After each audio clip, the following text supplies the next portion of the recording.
a couple of interview questions about a career path, your ideal career path, some plans, some ideas, anything that can help you with your future and help you get a better understanding and idea of what you want to do or accomplish in life. Through this process, I will be taking notes. Are you okay with that? Yeah, definitely. And also just going over a little rundown of ethical rules and violations, making sure there's nothing, we don't cross any boundaries, and setting those boundaries before we start. Right. And basically a little breakdown of what today will consist of. So we're going to ask you some interview questions. We're going to have some open discussion, dialogue, allow you time to discuss some things, so that will help me better assess this and better develop assessments, or the appropriate assessments for you, to test you, to make you, get an understanding and figure out what you like to do and what career suits you the best. All right, do you have any questions? I don't think so, not yet, at least. All right, my first question will be, what is your name, and can you introduce yourself? Okay. My name's Darren. I'm from a small town called Fincastle, just outside of Roanoke, Virginia. It's a little bitty town out in the country. I grew up with my two brothers, an older and a younger brother, so I am the beloved middle child. I went to a very small elementary, middle, and high school before going on to Virginia Tech. And now I'm currently doing my master's at Ferrum College in Virginia to get a psychology degree. Okay.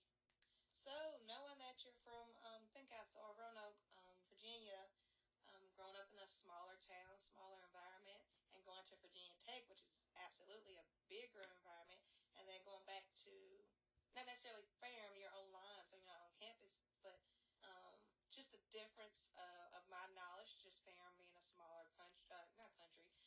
smaller college, and just comparing those two. So I see the steps of going bigger, small, bigger and smaller. Right. How has that affected you? Knowing you're from a smaller town, then that culture shock of attending Virginia Tech. Literally, that's what it felt like. Okay. Going to my high school, I think when I graduated, either had 430 or 530 total students. I think my graduating class was like 120. And so to go from that to a school that has 35,000 students was just like, and where I grew up and the schools that I went to were not particularly diverse or, different. So meeting all kinds of different people from literally all corners of the earth, it was just so different. But it was a really enjoyable experience, and it really helped open my eyes for a lot of things. Okay, so going from one extreme to another. I hate to say extreme, but going from one... It was an extreme. Or one, yeah. One extreme to another. If I offend you with that, no. I apologize. But how do you think that has affected you or affected your ideal career path?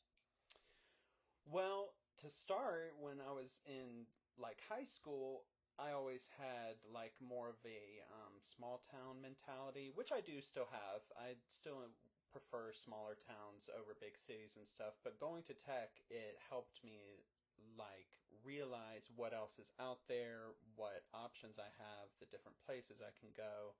So it just helped me broaden my horizons a lot. All right, those are the exact words I was going to use, it broaden your horizons. Yes. Instead of, you were narrow, now it's broadened. Now you're open to not only different cultural backgrounds, but different opportunities, different people, different activities. Yes. And it probably has definitely helped you throughout life, that diversity. Oh, yeah. Understanding it. I would say I'm a better person for it now. Oh, I agree. So going with that, has that defined basically your success, or what you view of the word success? The diversity or being around those broadened horizons? Right. I think my idea of success in that relation is being understanding of other people, where they come from, and what situation they're in. Especially in the psychology field, you're meeting people from all kinds of backgrounds with all kinds of situations. So it's easy to make snap judgments, and so you really want to focus on just learning a person's story and working with them before, you just go ahead and decide something. So that's really helped that way. So learning and understanding, not only that, empathizing with Yes, definitely. Learning to respect them, allowing that respect. So basically, that has been a challenge, or could have been a challenge. So, what is the biggest challenge you faced while navigating throughout life through those that one extreme to another extreme? Well, going from such a small one to a big one was such a change. That was one of the biggest challenges, was just how different socializing is with how many people, meeting so many people at one time compared to, when I was in high school, I pretty much knew everybody in the school. So it really helped me learn new things, learn how to like talk to new people, which was one of my biggest challenges leading into college was how do I meet new people? How do I do all that?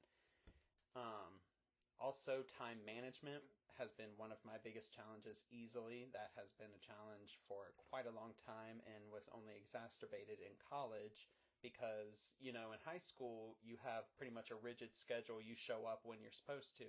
But in college, you've got a lot more freedom, a lot more leeway, and so you have to be more careful about managing your time. And that is something that I am continuing to learn, but it's getting better. All right. So, would you say college or was a pivotal moment for you, or share a pivotal moment in your life that has gave you an idea of your career path that you're interested in? Yeah. So originally, back in high school, I had been thinking about doing veterinary practices because when I was very little, I was interested in snakes, and then I started moving into other animals. But as I got older, I realized some of the things that come along with being a vet that I was not particularly interested in doing. And so I, oddly enough, switched to radiology in the medical world, which I think kind of went from being interested in the medical portion of veterinary practices, but perhaps not some of the social aspects. And so I took that and I liked the idea of radiology. Funny enough, though, when I started college, I was actually in architecture. I did that for a year before switching my major to psychology and adding a biology major with the intent of going to medical school. So, really, those first 2 years of college were where I figured, I tried this, didn't work. I thought about that, it didn't work. So now we've got this new plan, and so far it's working. All right. So those 2 years are basically helps with my next question. How has your interest in certain career goals evolved over time? And like you said, you dipped and dabbled in different Yeah, things, and it's you you figured out your likes and your dislikes. So that definitely. goes to my next question: what are your strengths and your weaknesses? Well, like my challenges, my weaknesses are definitely my procrastination. That is still something that I continue to work on today. Also, just generally being more sociable. I'm typically an introverted person, and so I don't always reach out to others. And I do want to do that because networking is, a key part of growing up. And basically, again, time management. That is, I've gotten a lot better now that I am working and in school. I don't have as much free time as I used to, but I probably still have a little more than what's good for me. So I'm always looking for more structure, but in a comfortable way. So structure in a comfortable way. So with the word networking, how has networking played a role in your life or in developing the idea of a career path? Well, so in high school, I had a guidance counselor who kind of helped me suggest different career paths and stuff like that. But again, high school, you're so young, you have no idea what you're going to do. My freshman year of college, when I was interested in architecture, my brother's friend's mother is an architect, and so she let me shadow her for a couple days, and I loved it. It was incredibly interesting, but it was perhaps not the work for me. Um, so then I had thought about going back and thinking what I liked about the veterinary world and realized that I really liked medicine. And so that's when I added the psychology and biology with the original intent of going to med school and then possibly doing psychiatry. So, All right. So all of those experiences helped you adapt to significant changes in your life and has definitely influenced your ideal or your opinion on what you want your career to be in life. Um, so I want to shift gears and focus on how do you balance personal life and school, work, relationships. How do you balance that? Well, I'm definitely still learning how to do that. It's very interesting doing online school because you have the flexibility of doing it when you're able to, but you still have deadlines that you need to meet and you have to carve out time in your schedule to work on stuff.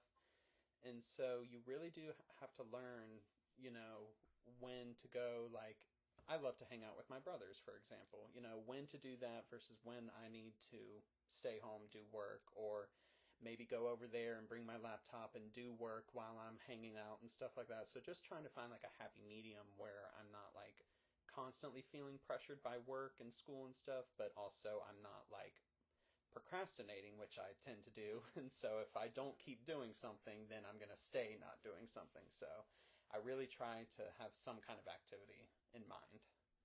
All right, so those activities, your siblings, family, um, just certain things that have helped influence you. What inspires you or what interests you, knowing all of that and trying to grasp that? What actually inspires you or interests you? Yeah. So medicine is always, for the past few years at least, has been very interesting to me. Being a scribe, I've gotten to see behind the scenes of the medical world, and it's just been so interesting to learn different aspects about that. And I love medicine as a like school of thought and or like a school of study, an area of study.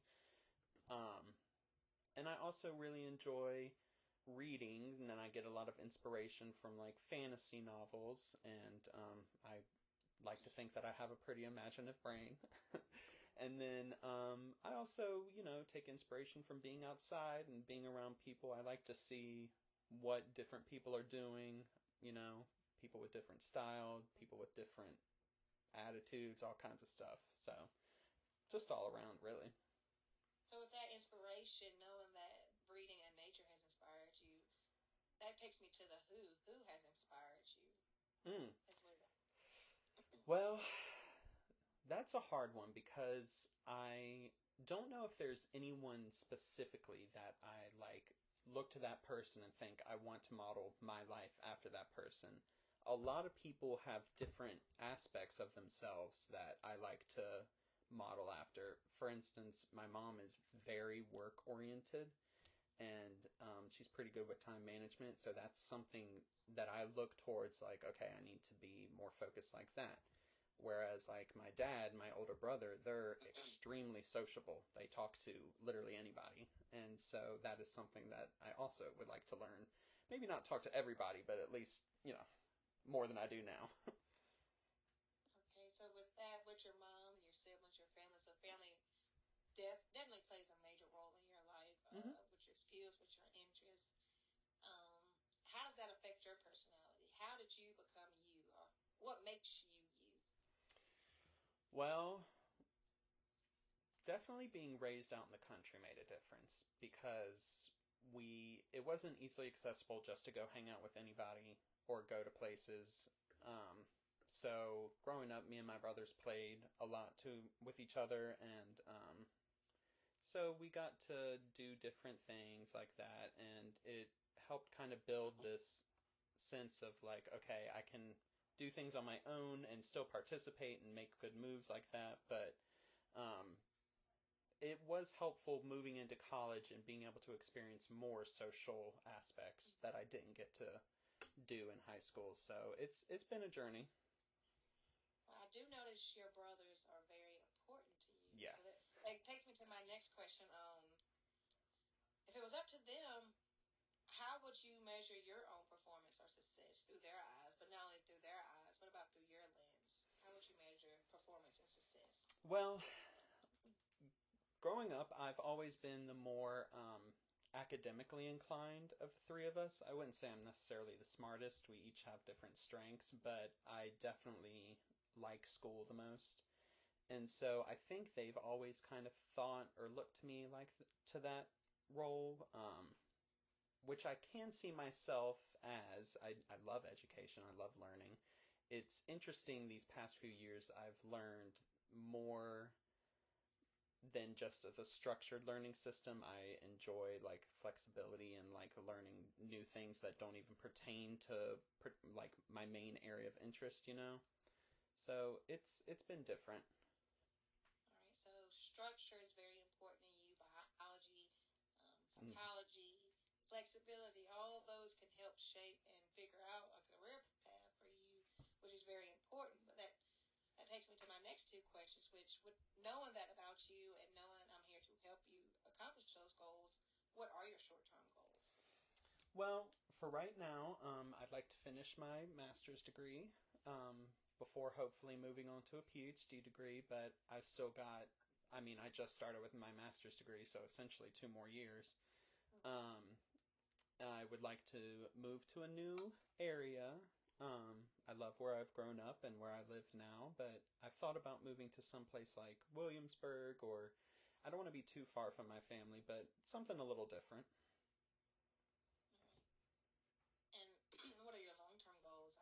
Knowing that you want to accomplish and achieve that PhD, what else do you want to accomplish? I would like to have a priority stable job. That's pretty much the goal. Is it doesn't have to be the highest paying job. It doesn't have to be, you know, the most acclaimed job in the world, but I want something where I'm comfortable and content with doing every day. That's my main goal. And then just having like a good balance between my family and my friends, you know. I would like to really focus on my health, my mental health, and try and get myself into a good center, you know? So, basically, stating your mental health, making sure you take care of that. Um, what strategies do you employ to maintain your mental health while managing everything that's in your life or that you're trying to work towards to accomplish? Well, for the past year, I've been really lucky to work with a wonderful therapist and psychiatrist, so that has been incredibly helpful. Um, Also, just taking each task and each day, something that I've actually learned in therapy is to compartmentalize things and to section them off. So, tasks that seem very large and intensive, you can break down into smaller tasks, and once you accomplish those, you feel more encouraged to keep going, and eventually you're done with all of it. So, also making sure to take, you know, regular breaks and not trying to accomplish everything at one time, not trying to overdo it, you know? So, speaking of tasks, how do you prioritize tasks and manage your time effectively? It is difficult. It is a struggle sometimes. Right now, my priority is definitely school. Luckily, my job right now is a job where I can clock in, clock out, and I don't have to worry about taking work home with me or anything like that. And so once I get home, I can focus on my schoolwork and really just taking each assignment, each task, and which can I do now? Which is going to require me to, you know, obtain new information, read articles, stuff like that? Am I going to have to prep for a video? That kind of stuff. And so looking at which is going to be the simplest task and which is going to be the most convoluted, and then just trying to start with the compartments that I know I can get done quickly and move on to the bigger ones. Okay. So, what do you think your key abilities are that help with prioritizing your tasks? What are some of your abilities? Hmm. With my prioritizing tasks and my abilities, well, um, I will say I'm getting better at time management. I am pretty good at looking at my week as a whole and seeing what needs to be done. Sometimes I procrastinate a little bit and maybe put things in the wrong spot, but time management's getting better. And then I'm very patient when it comes to things, and so I try not to stress out too quickly, though I can get overwhelmed pretty quickly. Um, so I think I'm pretty good in that regard. And then people say I'm pretty easy to work with, and so I always count myself as like a team member or a team player, you know. Um, so I would say those are my strengths. All right. So, knowing that, just knowing, you seem do in life, what you want to accomplish. And even if you're not as confident as you think you are, well, I'm going to help you reach that level or reach that level of confidence that you need to accomplish those goals and that career choice. Right. And go and sorry. No, you go ahead. No. Okay, I'm sorry. No, you're fine. And just knowing that how ironic, not necessarily ironic, but you focusing on psychology or biology or helping or taking care of things, and how your therapist helps you, and knowing that that could be one of your influences or one of your inspirations as well, that you don't even notice or think about, that they're helping you discover you. Yeah, it is true. A lot of the people who, funny enough, who've worked around me, I have always thought of myself as like a pretty good listener. I've always played that kind of role with my friends and stuff, but I've never really thought of it as like a profession. Even starting psychology, my route was always the medical or academic route rather than the clinical route. But as I've gotten older, a lot of people around me have recommended that I look into being a psychologist, a therapist, counselor. So I would be interested to see more about what other people are seeing about myself that I'm maybe not catching, or what I would be a good fit for. And that definitely will make my job easier, because that's my purpose. Right. Purpose. So that's great that you're saying that, because I want you to know what's best for you, not through my lens, but through your lens. And not only that, knowing that you have those challenges right now, how can we attack those? How can we approach those? And how do you approach a challenge or those challenges? Well, usually very slowly. Again, I procrastinate a good bit, but once I have set myself down to do it, I put myself in a quiet, hopefully, environment. I try to limit my distractions because I get easily distracted. And then I just try to break things down into the little tasks that I can do and just start progressing through them. My favorite things are lists. I love making lists. They are easy to follow, and I like a good step by step. So usually with any kind of task, that's what I'll do, is I'll write down in a list what needs to be done and just cross it out as I go along, and I get to see that progress. That organization definitely will help with you, and it's been helping you. And that definitely is a strategy you use to be productive and stay motivated. So that's good hearing that. I'm glad you do those things, because a lot of people, they might not do those things, and it kind of traps you, kind of overwhelms you, stresses you out. And in that process of trying to figure out your career path or figuring out what's best for you, you want to cancel out all those distractions, all those things that seem that they get in your way, but makes it more complicated to figure out, okay, what do I want to do, and how can I do that? How can I get to where I want to be? So, how do you approach those new skills? How would you approach new skills? First, I like to look for an example. So at work, if we get assigned some new training or something, I'll see, maybe if my coworker has done it and what to expect. Not necessarily, ask them for answers or anything, but just get a general vibe of what to expect so that I'm not, coming into it fresh. And then, because that's usually what overwhelms me, is the unknown of what a task is going to be. And so once I have that, then I can go into it with a little more confidence. And then I start breaking things down into, again, the compartments of, okay, if I'm learning this, what have I learned previously, and how is it building on this? And then how can I move into the next step, going back, So moving forward and then taking a step back each one to review, and then moving again. So upon learning new skills, working with new people, being in a new environment, how would you handle constructive criticism or feedback, or not only that, conflict? How would you work on all three of those areas, because they come with the territory? Right, totally. I will say I am probably the least confrontational person I can think of. I do not like conflict, sometimes to my own detriment, but it is something I'm working on.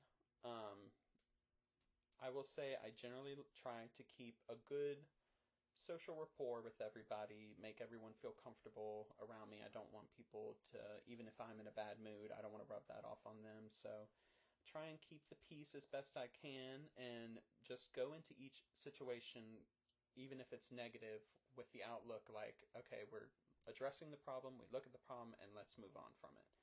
I've struggled a lot in the past with lingering on problems and, being overwhelmed by stuff. But as I've gotten older and I've started school and working and everything, it's definitely become a lot more clear what I need to do in those situations. All right. So knowing, turning a negative to a positive, or just being positive in general, making sure you set the tone not only for yourself, but when people notice you're not negative, they want to, they adapt to that. So making sure that environment and yourself is in a positive light, and that will definitely help with anything you do in life, whether it's a career or whether it's a hobby or a skill, anything, approaching anything positive will definitely help. So, I try to be. no, yeah, and knowing that when we try to be positive, um, knowing that you're taking care of you and making sure you're taking care of yourself and those emotions, attacking any situation, any problem or any negativity. So that also makes me want to know, what matters to you. Mm-hmm. Which when you introducing this and trying to help you find a career path, I want to know, are you money driven? Are you, how are you goal driven? Right. What drives you? What matters to you? And what will help you accomplish these goals? Right. So, when I was younger, a teenager, I think most teenagers are like this. They always think that they need to have the highest paying job possible because we all want to be like rich and crazy like that. But as I've gotten older, I've realized that even though money can solve a lot of things, it is not the end all be all.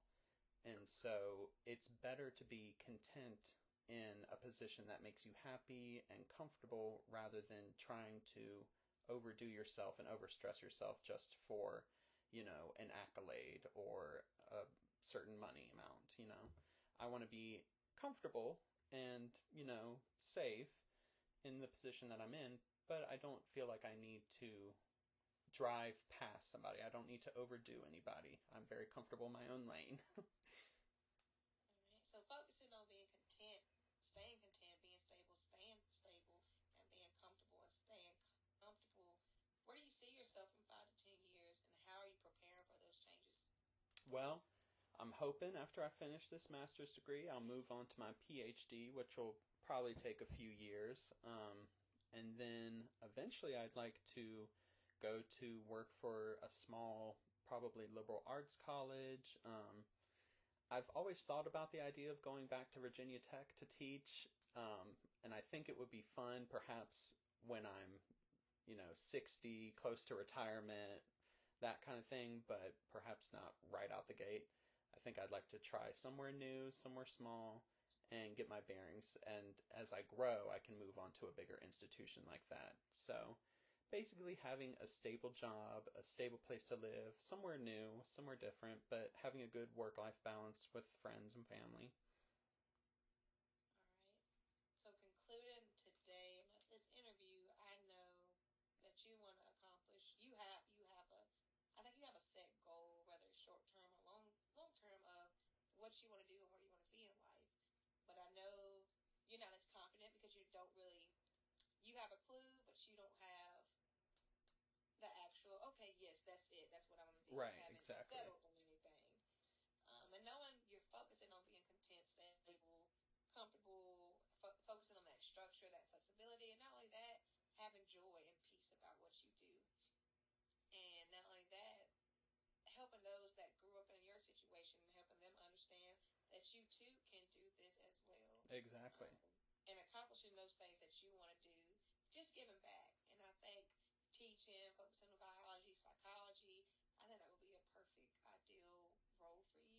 But we're gonna accomplish that. We're gonna figure out what suits you best. Right, Not yeah. just me assuming or giving assumptions. Right. I'm gonna help you. We're gonna figure it out, and I wanna make sure at the end of the day that you do reach those goals. Thank you. And so with that, I have some assessments that I will be sending you or giving you assessments, basically, they focus on your interest, your personality, and your skill. Noticing that you're an introvert, but not only that, you're understanding you want to grow and that, being more social, being an extrovert. Knowing your interests, what you like nature, you like being outside, you like hands-on things. And also your skills, your strong suits, your strengths, your weaknesses, what you can work on, what you can do better at. Not only that, what you can improve on. So with these interests, the first one I want to focus on is the ONET Interest Profiler, which will definitely help you focus and lock in and narrow those interests based on what you do or what you feel, not what I'm telling you, not what your mom's telling you, not what your friends telling you, but basically based on you. And then another one will be the Highland Code quiz, which is another quiz or test or assessment that allows you to figure out about you, to look at you and figure out you.